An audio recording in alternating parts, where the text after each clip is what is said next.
KPBS On Demand is supported by UC San Diego's Art Power, presenting cellist Joshua Roman, performing from his album Immunity, alongside music by J.S. Bach and more. Sunday, June 22nd at UC San Diego's Epstein Family Amphitheater. Reserve your tickets at artpower.ucsd.edu. Ladies and gentlemen, are you ready? Cinema Junkie presents the Midday Movies Christmas Smackdown. Representing Christmas cheer and all things warm and fuzzy is Yazdi Pathavala of Movie Wallahs. And decking the halls with Christmas carnage and Yuletide action is Beth Accomando, the KPBS Cinema Junkie. Refereeing today's match is Midday Edition host Jade Heidemann. The contest, 3 rounds, no disqualifications, no holds barred Christmas face-off. Jade, take it away. You're listening to KPBS Midday Edition. I'm Jade Hindman. With Christmas around the corner, Midday Movies wanted to highlight not just some holiday favorites, but the contrasting tastes of our movie critics. So today, KPBS Cinema Junkie Beth Accomando and Movie Wallahs' podcaster Yazdi Pathavala will face off with some diverse offerings. Yazdi will be offering some holiday cheer, while Beth will be arguing for Christmas action and horror. So Beth and Yazdi, welcome to you both. Thank you. Thank you. I'm ready for the ring bell. I feel like we need to add that in. Duke it out. Yeah. To start this discussion off, we need to address the annual question of, is Die Hard a Christmas movie? This is John. Nice beer. He just wants to spend Christmas with the family. Is Daddy coming home with you? We'll see what Santa and Mommy can do. Beth, I think you made your stand on this clear in the past. Yes, I have. So Die Hard is absolutely a Christmas movie. It tops the list that my son and I have for Christmas action films. We do 12 days of action Christmas every year. So not only is it set at Christmas, but the setting of Christmas plays a role in this as well. There's an office party that provides a key component to the plot, and it also raises the holiday themes about family. Come out to the coast. We'll get together, have a few laughs. And it has the gift of Alan Rickman. And I mean, nothing says Christmas better than this. Now I have a machine gun. Ho, ho, ho. Well, that officially makes it a Christmas movie, in my opinion, Beth. I'm with you on that one. Yes. All right. Yazdi, what do you think of Die Hard? It's the only time today that I'm going to agree with both of you. It is a Christmas movie. Let me just say this. Desert Island picks. If I had to watch a movie every day for the rest of my life, as long as I lived, Die Hard. Okay. All right. I'm with it. All right. Now let's get to our official list of Christmas films. Yazdi, let's start out with something traditional, perhaps with a little warm and fuzzy feel. Yeah, of course. So everyone loves to watch Home Alone this time of the year. And we've all grown up with It's a Wonderful Life. And Elf and Love Actually are on the annual holiday watching plan for most adults. And if you don't like Paddington or Paddington 2, then you're no friend of mine. But I wanted to recommend Hollywood films that may be a little less familiar. Let's go all the way back to 1945 with Christmas in Connecticut, which is streaming free online or available in a crisp rent for a few dollars more on most VOD platforms. When the great Barbara Stanwyck goes out in the night with Dennis Morgan on Christmas Eve to return a cow to the barn, improbably, it is just about the most impossibly romantic thing ever committed to film. Sure is nice here. I'll hate to leave tomorrow. That soon? I'm due back tomorrow night. I'll have to leave early in the morning. Oh. So this is your last night here. I had a wonderful time. You've all been very kind to me. Oh, let's keep on walking. But your shoes... Oh, yes, they are sort of inadequate. I guess I was just letting my imagination run away with me. Why not? Milady, your carriage. Oh, we couldn't. It's just parked here. Nobody will mind. We'll make believe we're going for a ride. Where should we go? Well, where do you generally go in your dreams? Stanwyck, having come off her most iconic role in Double Indemnity just the previous year, demonstrates here how she could be just as effortless a comedienne. Here she plays a post-war Martha Stewart-like writer for a magazine, popular for her recipes and her perfect life on a Connecticut farm with her husband and kids. She's forced by her boss to host a recently returned war hero at her home over the holidays for the publicity. The only problem is that she's been lying. She doesn't cook and she doesn't have a farmhouse, much less a husband and kids. And so the film unfolds as she tries to perpetuate this lie, even as she's falling in love with this soldier. And this film is just such a perfect confection with a great supporting turn from the actor S.Z. Sakal, who plays kind of a helper for the two lovers in distress. And here is a clip from towards the end of the film where the two leads argue through lies about marriages. Why did you do that? I changed my type. What do you mean? Now I'm the type that does kiss married women. Oh. And I like it. Well, I don't like it. No? There's only one thing to do with you. Yes? Let's do it. No. Now don't you come near me. You attract me, remember?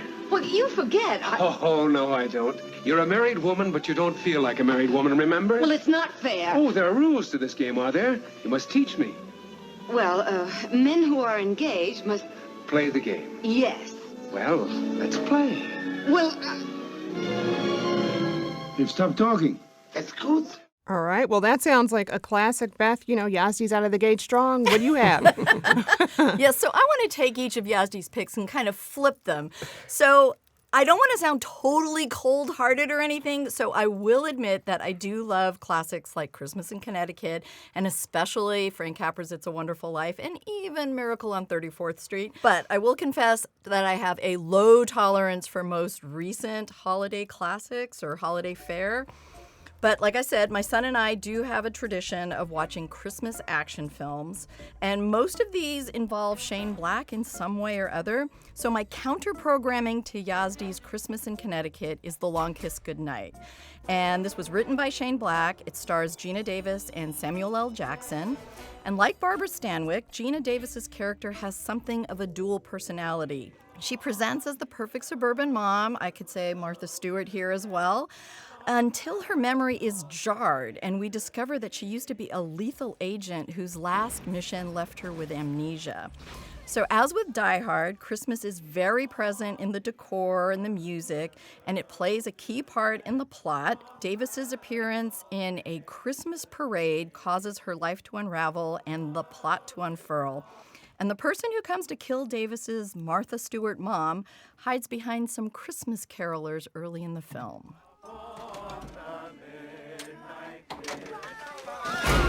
Hey, Charlie. Long time.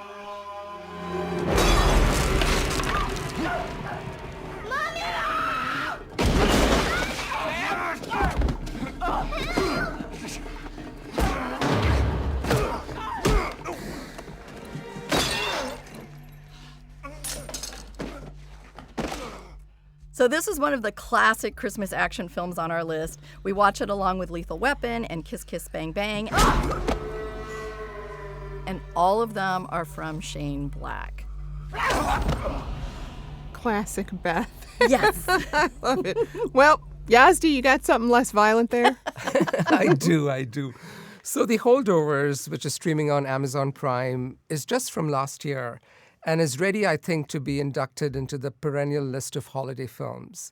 So it stars Oscar-nominated Paul Giamatti, who plays a curmudgeonly professor in a New England college who is forced to look after students who have nowhere to go during the holidays. And after school closes for Christmas break, he's forced to take care of them. And those kids, the professor and a cook who has recently lost her son, form a makeshift family of sorts. To the film's great credit, it refuses to indulge in sentimentality all the way to the end, but it still remains authentic and so very entertaining. I'd like to propose a toast to my two unlikely companions on this snowy island and to our absent friends and family. And I realize that none of us is here because he wants to be. So if there's any way that I could make the holidays a little cheerier for either one of you, just say the word. Okay. I want to go to Boston. Boston? Why? Why not? I want a real Christmas. I want to go ice skating. I want to see a real Christmas tree with real ornaments, not that stupid thing. You said it was nice. It is nice. Come on, let's get out of here. I want a real holiday. We're not going to Boston. It's out of the question. You told the boy anything, so take the kid to Boston. Mary, we're not allowed to leave campus or the immediate environs.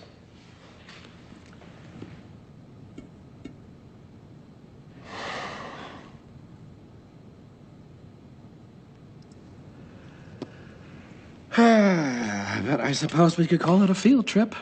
That sounds good. And Yazdi, I will say that was one of my favorites, too. That was a really good film. Yeah. But now I know that's a little too warm and fuzzy for you, Beth, so. Well, I agree on the fact that it's a very well-made film. Not exactly my choice for Christmas viewing. I did enjoy it, and Yazdi is absolutely correct in saying that it never becomes cloyingly sentimental. But if I am looking for a bunch of people stuck in a school-adjacent setting for the holidays, then I will go to the 1974 film that is often credited as the first slasher film, and this is Black Christmas. So this has a group of sorority sisters who are stuck together for the holidays, and they start receiving threatening and obscene phone calls. And then the women start getting murdered. So this is the very cheery and Christmassy trailer for the film. Remember those idyllic scenes out of your childhood? Crisp winter nights, star bright, sleigh bells, crackling Yule logs, candlelight glistening off of shimmering Christmas trees, chestnuts roasting over open fires, carolers beneath snow-covered window ledges. Remember those. Remember them well. After Black Christmas, they'll never be the same again. Black Christmas. If this movie doesn't make your skin crawl, it's on too tight. So this, along with Psycho, inspired Halloween and many more slasher films. And it's filled with lovely Christmas decorations, but also a lot of dead bodies. Olivia Hussey, Keir Dullea, and John Saxon are great in their roles here. And it was directed by Bob Clark, who also directed A Christmas Story. So maybe that is why I love A Christmas Story as well. All right, so Yazdi, Beth went all the way back to 1974. I know you went back to 1945 earlier, but she had a whole slasher flick for Christmas. What do you have? I did watch that movie. Beth actually showed that in San Diego. At Christmas. At Christmas, I think last year, and it's a splendid film. My final pick is The Last Holiday from 2006. Just to be clear, this is not to be confused with the home-swapping romance The Holiday that was also released the very same year. Now, The Holiday has lost none of its charm since, and a lot of people watch it every year. But The Last Holiday, even though it may not measure up to the other film, I think it does check off a lot of boxes for me. It's a great vehicle for the abundant charms of Queen Latifah in the title role. Most of it is set at an amazing winter resort in Europe. And finally, it features gorgeously prepared food. What is not to like? Latifah plays a quiet department store worker in New Orleans who dreams of becoming a chef. Finding out that she has only weeks remaining to live, she quits her job and decides to splurge all of her life savings in Europe, buying the best clothes and eating the best food. The film is predictable and silly and unrealistic, but I would argue those are the exact things you want in a holiday film. Here's the clip from the film where Queen Latifah's character steps into an upscale restaurant and asks for a table for one. For the specialties de maison, we have the cassoulet, we have risotto barolo with truffles, the Roger citrus beurre blanc with capers, roast quail with brioche stuffing, and the braised lamb shank with blood orange relish. Ooh, blood orange relish. Now, that all sounds so good. Will he have the same specials tomorrow night? No, Chef Didier never creates the same menu twice.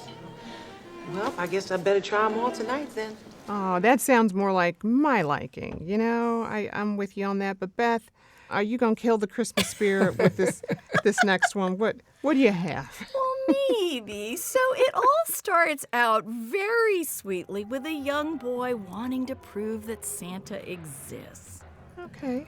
But On Christmas Eve, the young boy discovers that the Santa in his house is a killer, and he and his grandfather have to defend themselves. Since Yazdi mentioned Home Alone, this is a film that came out a year earlier and basically says, what if the kid in Home Alone were Rambo?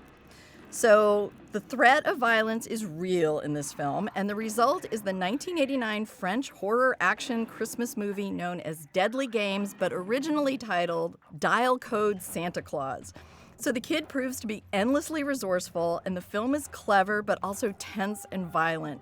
So play this back to back with Home Alone, and I'm not saying Home Alone stole the idea, but the films do feel very familiar. And of course, I would prefer Dial Code Santa Claus.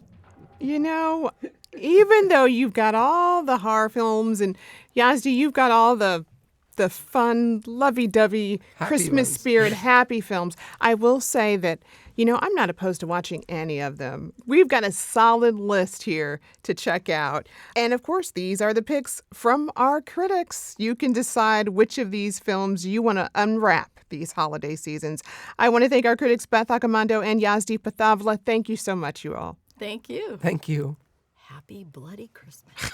Dun, dun, dun. KPBS On Demand is supported by Splatero, helping homeowners pay off debt by offering streamlined access to your home's equity with no additional monthly payments or new debt. Splatero provides a lump sum payment in exchange for a share of your home's future value. Pre-qualification is available at Splatero.com.